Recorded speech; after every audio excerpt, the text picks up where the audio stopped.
10 years ago, the creators of South Park started a nasty rumor that redheads are ugly, soulless creatures on the brink of extinction. Even worse, people believed these rumors and started bullying and teasing poor little ginger kids all around the world. But you know what? That stops today because these rumors simply aren't true. In fact, we redheads aren't the ugly and dangerous species we're made out to be. In a lot of ways, we're actually genetically superior to our blonde and brunette friends. Not only are we considered to be more beautiful and more likely to procreate than they are, but we're actually physically tougher and more likely to lead than they are. So with that, it's clear that we redheads are here to stay, so you should probably start being nice to us. Okay, so first, genetic superiority. We should probably start with the obvious. Looks.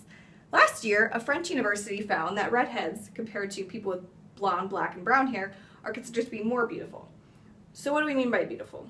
This study actually came down to physical attractiveness and overall sexual desirability.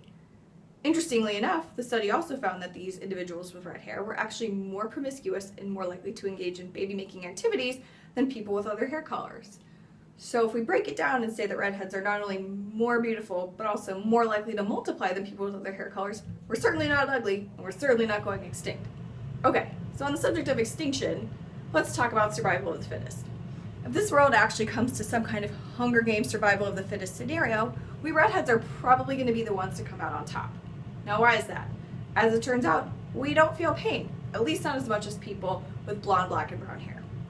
In fact, a Norwegian study last year found that when injected with stinging pain, pricking pain, or pressure pain, redheads don't actually feel it, or at least not as quickly as people with other hair colors do. I mean, think about it. Walker, Texas Ranger, redhead, total tough guy. Really hard to take him out.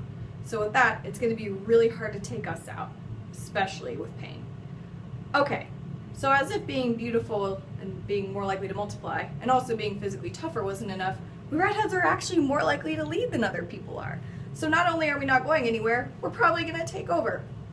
As it turns out, a University of Tennessee study found last year that redheads are 4 times as likely to become the CEOs of their companies than people with other hair colors. It's pretty great, right? Well, think about it. It makes sense. We're aggressive, we're confident, we don't care what other people say, and we're pretty intelligent.